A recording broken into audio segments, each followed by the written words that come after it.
compartilhar uma mensagem de pano de fundo para a nossa reflexão.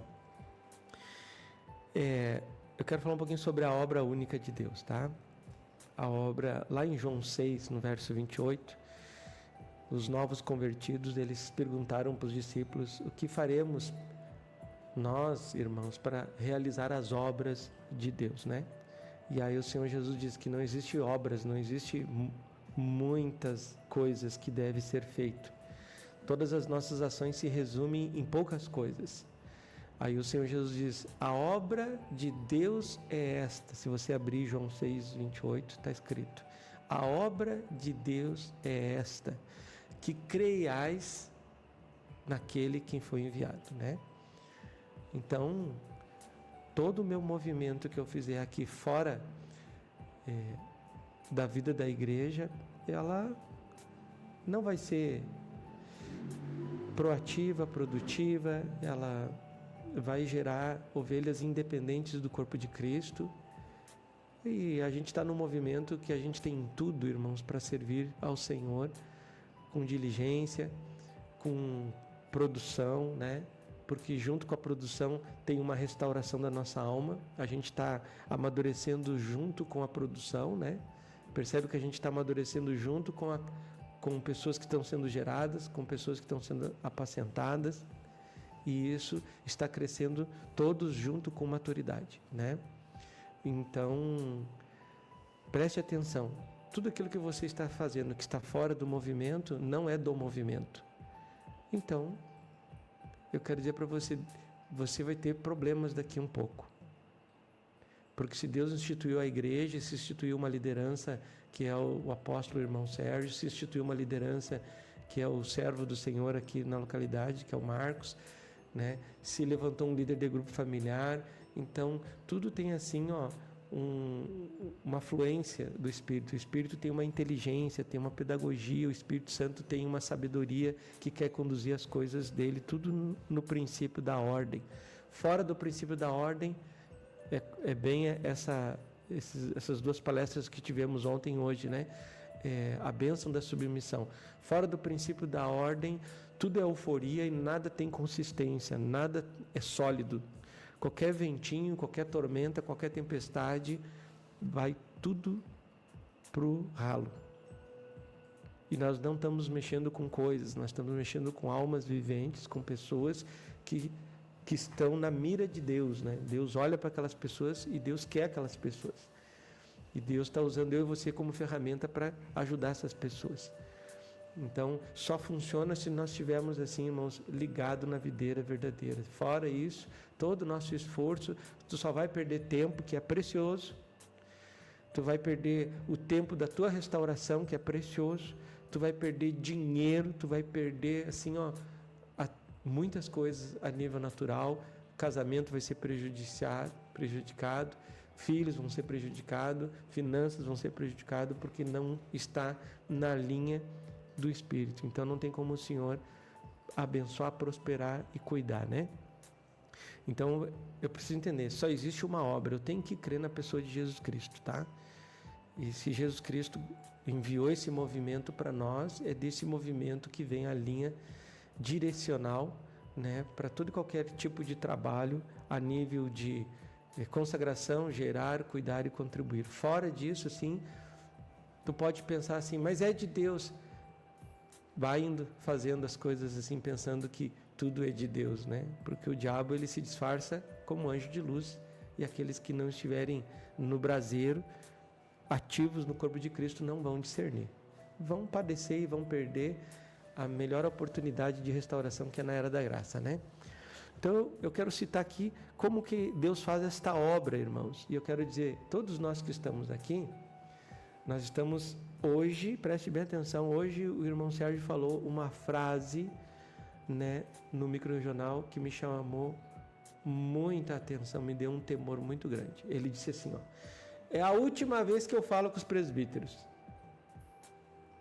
Então, se Deus vai falar a última vez com os presbíteros, é a última vez que o rebanho vai ouvir a voz de Deus, porque Deus usa as lideranças para comunicar. Os irmãos concordam? Então eu fiquei preocupado com isso. Então nós estamos assim, entrando num ciclo de maior idade. Nós estamos ficando agora adultos espirituais, porque já passou muitos anos, muito tempo que nós estamos acessando as Escrituras, e agora eu não posso mais fazer nada independente do Senhor, porque eu vou gerar danos para o reino e danos para a minha vida, né? Então eu preciso olhar assim como Deus estabelece a obra dele numa cidade, irmãos, e aonde tu palmilhar os teus pés. Jesus Cristo é nosso modelo sempre. Então, por exemplo, lembra quando Deus chamou Abraão, lá em Gênesis 12, Deus disse assim: Abraão, sai da tua terra, da tua parentela. Então, o que Deus está dizendo com esse chamado? Que para Deus usar uma pessoa para estabelecer a sua vontade, Deus tem que tirar a pessoa de onde ela está. Então não quer dizer que eu vou ter que sair de ouro fino, né, irmãos, para estabelecer a vontade de Deus. Não quer dizer isso. Deus quer dizer que eu tenho que sair da minha condição de passivo, de inerte, de ser uma pessoa tradicional, de ser uma pessoa que vive no entretenimento, que vive no sistema do mundo, que vive na fluência das trevas, né? Vivendo hoje uma vida espiritual igual eu vivia na vida natural. Querendo ser amigo das pessoas. Não, o Senhor não chamou você para ser amigo das pessoas. Deus chamou você para você ser filho do Deus Altíssimo. E as pessoas não vão vir para a igreja, irmãos, porque tu é amiga delas. Até porque você só está nessa igreja, você nem me conhecia. E você não veio para essa igreja porque era meu amigo, minha amiga. Não, você veio porque você viu, esse cara aí é filho de Deus. Por isso que você está até hoje na vida da igreja, passando por muitas lutas, porque eu sei que passa, porque faz parte do nosso percurso da restauração, nas lutas, as batalhas, as provas, as tribulações, as dificuldades, mas você permanece, não é por causa do Marcos, por causa da Neuza, por causa da Júlia e das crianças, não. É porque você viu que essa família tem temor de Deus e que você está recebendo algo que não é de homens, é de Deus. Você não está na igreja porque você é amigo do Sérgio, do nosso líder, não. É porque você está nessa igreja porque você vê que o que ele fala vem de Deus. E às vezes a gente quer ser amigo das pessoas e as pessoas estão indo para as trevas e estão te levando para as trevas e você está indo para as trevas. E você não breca, porque elas estão te influenciando a você decidir coisas fora do modelo do corpo de Cristo, você fazer coisas fora do modelo do corpo de Cristo e pior, você comer comida fora do corpo de Cristo, porque você é amigo dessa pessoa. E Deus diz para Abraão: Abraão, eu vou te usar e vou te abençoar muito, tu e a tua descendência, mas assim, tu tem que sair da tua terra, da tua parentela, de tudo que tu viveu até hoje. Você lembra também de Moisés? Moisés, eu vou te usar. Moisés estava no Egito e Moisés chegou e matou um homem, porque Moisés quis estabelecer a vontade de Deus sem ele sair do Egito. Então Deus fez um arranjo e forçou Moisés a sair do Egito. Moisés ficou 40 anos no deserto, que ele conheceu o sacerdote lá de Midian e acabou casando, né, com a filha dele, a Zípora, né?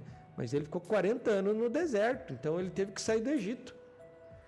Depois que ele saiu do Egito, irmãos, teve um percurso de restauração. Então, agora sim, Moisés, eu vou te usar para estabelecer o meu reino. Lembra de José? José recebeu sonhos de Deus. Foi Deus que deu sonhos para José. Então, era Deus que estava dizendo: José, eu vou te usar. Vou te usar. E ele começou a caguetar e fazer fofoca dos irmãos para o pai. O que Deus fez? Eu vou te tirar daqui, porque aqui eu não consigo te usar. E Deus levou, ele ficou escravo, ficou preso no Egito lá 13 anos, para depois Deus usar ele. E muitos personagens você vai ver na Nova Aliança. Saulo tinha sua casa, tinha seu pai, a sua mãe, tinha sonhos, tinha planos, tinha feito faculdade de teologia. O cara era expert nas escrituras, né? Treinado por o melhor professor de escatologia, que era Gamaliel. E Deus, eu quero te usar, Saulo. Mas aonde tu está eu não consigo. Aí teve aquela queda por terra, ficou cego 3 dias, e Deus tirou ele, inclusive geograficamente, e ele se tornou um grande servo, um instrumento nas mãos de Deus, né? Aí você vai ver Pedro, ele estava lá pescando, irmãos, ele é o melhor pescador, o cara era rico já, de classe média para rico, e ele estava muito bem, tinha status, era conhecido na comunidade, tinha crédito, né? As técnicas que ele usava, as pessoas queriam aprender com ele, e Jesus disse, eu quero te usar, mas nesse lugar eu não consigo te usar, porque esse lugar tu é amigo dessas pessoas, tu é tradicional, tu vive no entretenimento, tu só quer trabalhar, ganhar dinheiro e entretenimento, e eu não te quero para isso. Eu vou te tirar daí. Agora tu vai ser pescadores de homens. Aí tu vai ver Mateus estava cobrando impostos. Também era classe média para rico, o homem estava bem, tinha planos, queria trocar de carro. Na época não tinha carro, queria trocar de cavalo, de carroça, né? Sei lá os planos que ele tinha, mas não eram os planos de Deus. O que Deus disse? Sai daí, vem e me segue. Mateus largou, irmãos, aquela vida que ele tinha e seguiu Jesus. Então, para Deus te usar e para Deus me usar, nós temos que sair dessa vida terrena natural. Porque a gente está perdendo, irmão, a gente fica preocupado. Mas eu estou ficando velho, estou ficando com saúde, irmão. O apóstolo João morreu com seus 100 e poucos anos. E já não tinha vigor físico. Mas ele nunca deixou de usar a língua para falar as coisas de Deus, mesmo preso naquela ilha lá. Então, eu estou fugindo dos meus compromissos com Deus, e eu estou desagradando aquele que é o único que pode me tirar da morte eterna e que pode me levar para as bodas do Cordeiro. Então eu creio assim que, irmãos, que nós estamos chegando à maioridade, nós temos que agora começar a praticar tudo aquilo que a gente aprendeu. Como estabelecer a obra de Deus. Primeiro ponto, tu tem que sair dessa vida que tu está vivendo hoje, porque senão tu não vai conseguir cumprir o teu propósito como servo de Deus, liderando o grupo familiar, se consagrando, gerando, cuidando, contribuindo. Você não vai conseguir completar o tempo do percurso e alcançar um nível espiritual que possa ser arrebatado e se livrar, irmãos, da grande tribulação que vai acontecer em breve e se livrar das trevas exteriores. Então pode ver, eu citei aqui alguns personagens, tem muitos mais, mas todos aqueles que seguiram a voz de Deus, irmão, pode ter certeza, pelo relato aqui, Deus conseguiu usar eles, então eles estarão lá sim, nas bodas do Cordeiro. Se é que eu acredito na Bíblia, eu acredito, não sei se você acredita, eu creio que você acredita, senão eu não estaria aqui, né? Então, a obra do Senhor, ela tem 3 fases, irmãos. Primeiro, Deus recria o caído e o que já estava condenado de nascimento. Deus fez ele nascer de novo, da água do Espírito. É o nosso caso. Nós fomos recriados, regenerados. Depois, tudo depois do nascimento, do novo nascimento, é um percurso da nossa restauração até o dia de ser glorificado. Nós estamos nessa fase, na fase da restauração. Nós estamos nesse percurso.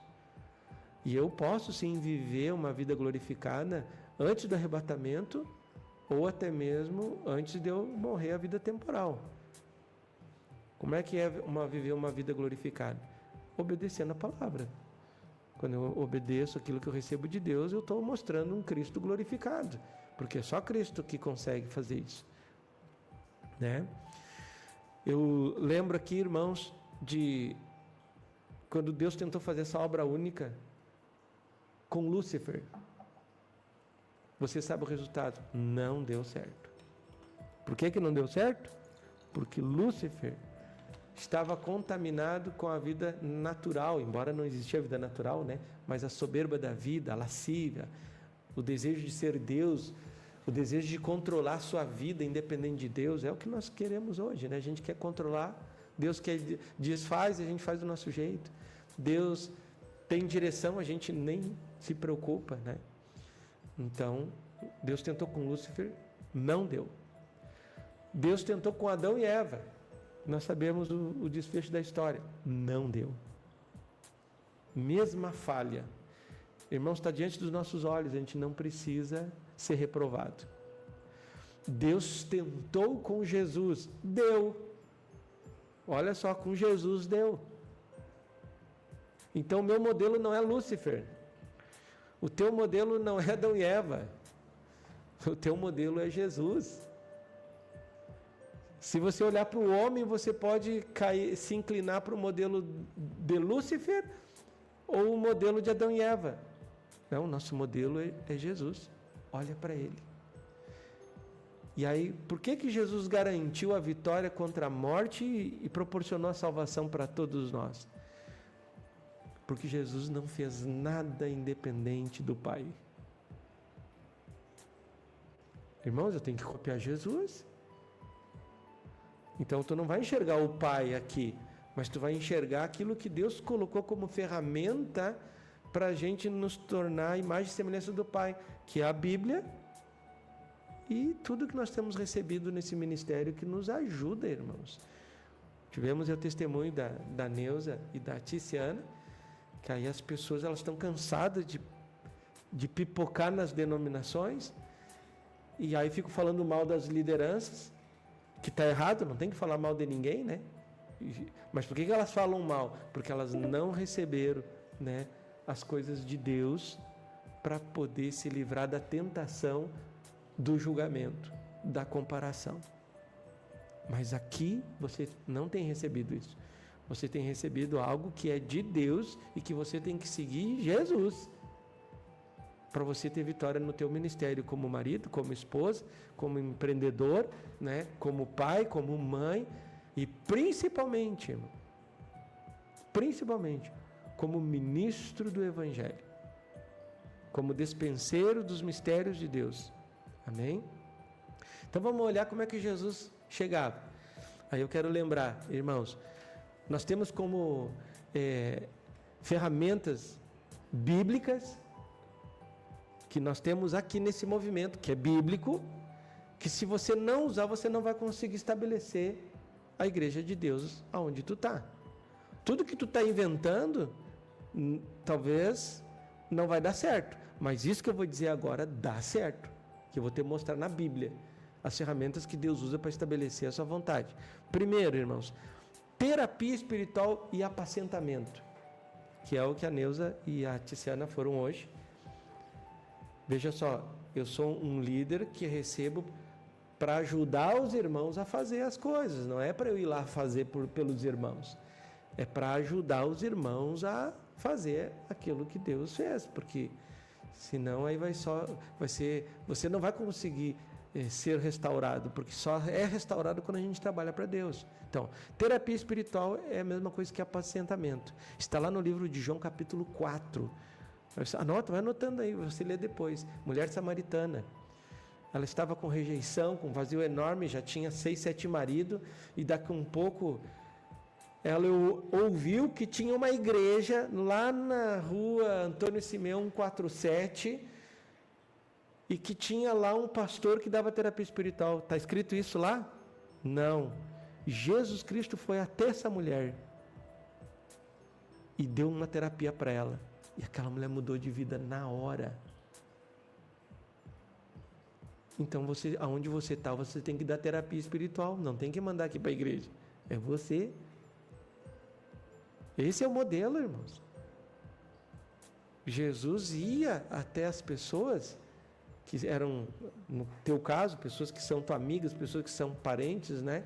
E ele dava terapia espiritual, João 4. E ele começava a falar as profundezas do porquê que tu está com esse vazio, com essa tristeza. Então, a terapia espiritual e o apacentamento é ferramenta de Deus para estabelecer a igreja dele. E aí essa mulher foi curada e foi lá e evangelizou toda Samaria. Então, não tem que levar aqui para a igreja, irmão. A gente está aqui para ajudar você a dar terapia espiritual, porque você já é maior de idade hoje. Amém? E aí você tem que conduzir para os materiais, conduz aqui para a igreja, sim. E, obviamente, a gente está aqui para ajudar, como a gente hoje ajudou essa irmã lá, né, que está passando por um problema. Grupos familiares, João capítulo 6, irmãos. A multiplicação dos pães. A igreja se multiplica através dos grupos familiares. Se o grupo familiar não está multiplicando, alguma coisa está errada. Está com deficiência. Você está com deficiência porque você não está dando o devido valor para a igreja na casa. Por isso que a gente está trazendo a igreja na casa agora, quinzenal, para você ver que dá certo, que é isso que Deus quer, tá? Para multiplicar o rebanho e ali você vai pegar e vai apacentar aquela vida, pastorear aquelas vidas, né, para elas saírem do sufoco. Amém?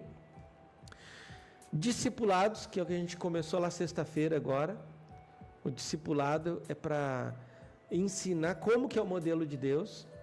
Aí depois, sim, de um tempo a gente entra com o grupo familiar, né? Então a gente começou um discipulado agora. Está aberto, todo mundo deveria ir também, porque se você não está produzindo no grupo familiar, está faltando aprender alguma coisa. Então, um discipulado, João capítulo 3. De noite, num discipulado, Jesus Cristo ensinou Nicodemos. E Nicodemos pensava que sabia tudo. Talvez você está fazendo coisa porque você pensa que sabe tudo e você não sabe. Então você tem que participar do discipulado. Tem que ter discipulado. João capítulo 3. Nicodemos conhecia tudo da Escritura, mas não conhecia Jesus. E Jesus é a Escritura. Então ele precisava de um discipulado. E Jesus foi lá e ensinou ele. Se tu não nascer de novo da água do Espírito, tu não vai ver o reino e nem entrar no reino. E Jesus está no reino, não está fora do reino. Amém? Vai anotando. Seminários, irmãos. Mateus capítulo 26, do versículo 6 em diante. Você vai ver ali Jesus Cristo dando um seminário. Quando ele estava numa casa e chegou uma prostituta lá e quebrou o vaso de alabastro. E aí tinha uns lá que eram escribas e fariseus e eles começaram a questionar e Jesus chegou e começou a fazer então um seminário daquilo, trazendo coisas profundas. Essa mulher aqui está me ungindo para o meu sepultamento. Os seminários são assuntos específicos com profundidade. Tá? Mateus 26, 6, depois você vai lá e lê. Tá? Culto de comunhão. Mateus 26, 26, a ceia do Senhor, quando Jesus reuniu os discípulos lá, então, e fez aquela ceia, culto de comunhão, que é para dar testemunho, que é para compartilhar as experiências, né? Então, são tudo ferramentas que é bíblico, que você tem que dominar e colocar em prática para estabelecer o reino de Deus nesta cidade, né, irmãos? E reunião de pastoreamento, que é o que nós estamos fazendo aqui. Mateus 21, a experiência de Pedro, quando Jesus disse: Pedro, tu me amas? Mas tu me ama mesmo? Mas será que tu me ama? Por 3 vezes. Aquilo ali, então, é a reunião agora, que nós estamos tendo aqui agora. Será que você ama Jesus? Aí você diz: eu amo. Mas como é que tu está fazendo tudo errado? Eu estou fazendo tudo errado, não pode. Então, a gente não ama Jesus. E aí, ele dá um desfecho. Quando tu era mais novo, João 21, 18, tu fazia o que tu queria, mas hoje tu está de maior de idade, nós estamos mais velhos hoje, completamos 18 anos, tá? E aí Jesus disse: outro vai estender a mão, vai te pegar e vai te levar para lugares que tu não queres. Gente, nós temos que ser honestos com Deus, nós não queremos servir Cristo, porque quando tu não faz o que Cristo ensina, tu está dizendo isso para Ele, tu não quer servir Cristo, não te ilude. E se eu não quero servir Cristo, então eu não quero Cristo. Porque a única ligação que eu tenho com Cristo é esta. É poder ser ferramenta dEle, servir Ele. Entende? Porque Jesus não morreu na cruz do Calvário para a gente ficar de férias. Ou fazer as coisas independentes dEle. Jesus morreu na cruz do Calvário e estendeu um trabalho que Ele iniciou. O ministério dEle público, e agora Ele estendeu para nós. Nós somos o ministério público de Jesus agora. Jesus está no seu ministério ascendido. Eu e você somos o ministério público de Jesus agora, aonde tu estiver. Então nós temos que ser bem sinceros com Deus. A gente não quer servir o Senhor, a gente não ama o Senhor. E se eu for sincero com Deus, dá tempo ainda, irmãos, de acertar e de consertar, confessando o pecado e ajustando, entende? Porque se eu ficar nesse engano, assim, achando que está tudo certo, eu vou estar morno. E daqui um pouquinho vai acontecer o maior evento já esperado por nós, que é o arrebatamento. E o Senhor vai colocar cada um de nós na boca dele e vai fazer assim, está morno, não me serve.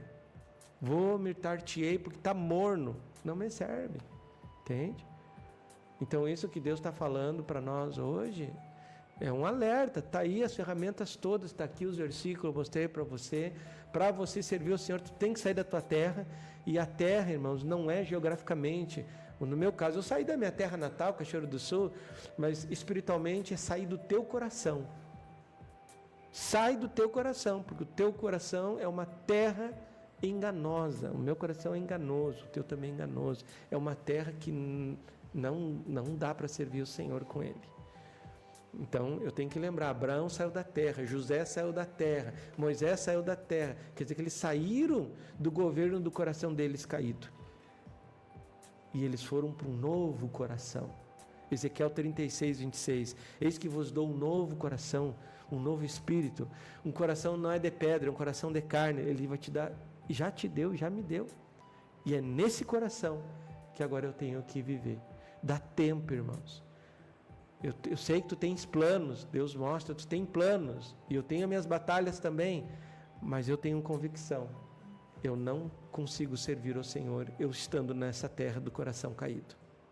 Apaixonado por filho, apaixonado por neto, apaixonado por marido, apaixonado por esposa, apaixonado por emprego, apaixonado por entretenimento. Como é que tu vai servir ao Senhor? Não tem como. Você tem que estar amando o Senhor para poder desfrutar desses outros amores, né? Na direção do Espírito. Entende? Então Deus só não conseguiu romper a igreja primitiva dele nessa cidade, é só por isso. A igreja primitiva aconteceu na época porque todos os discípulos saíram da terra do seu coração e seguiram Jesus. Aí Jesus morreu, o povo está pronto, a igreja rompeu, a igreja primitiva apareceu. Por que a igreja primitiva não apareceu? Porque eu e você nunca estamos disponíveis 100% para Deus, já percebeu? Deus está experimentando a gente, Ele nos chama justamente quando a gente tem outros compromissos. Ele te chama quando a gente não quer, para ver qual é a tua disposição. Porque quando tu chama Ele, tu quer que Ele esteja disponível. Então Deus quer nos ensinar. Tu vai precisar de Jesus daqui a um pouquinho. Porque a crise financeira econômica está chegando. As doenças e enfermidades estão chegando. Os conflitos na horizontal com pessoas, amigos, parentes, está chegando. E eu vou precisar de Jesus. Só que Jesus precisa de você agora. E Ele quer ver, tu está disponível? Aí Ele te chama, tu briga, tu xinga, tu entra em conflito. Não, então tá, alguma coisa está errado. Então tu não ama Jesus, eu não amo Jesus, eu não quero Jesus, tu não quer Jesus. Cuidado, é perigoso. Nós estamos com acima de 18 anos agora. E na lei humana, civil, 18 anos, se tu cometer uma infração, vai para a cadeia. E o Senhor diz lá, né? Amarre ele de pés e mãos e lance para as trevas exteriores. Irmãos, nosso tempo está chegando no final, então eu queria deixar esse compartilhar aí, né? Que Deus abençoe a todos nós e vamos agradecer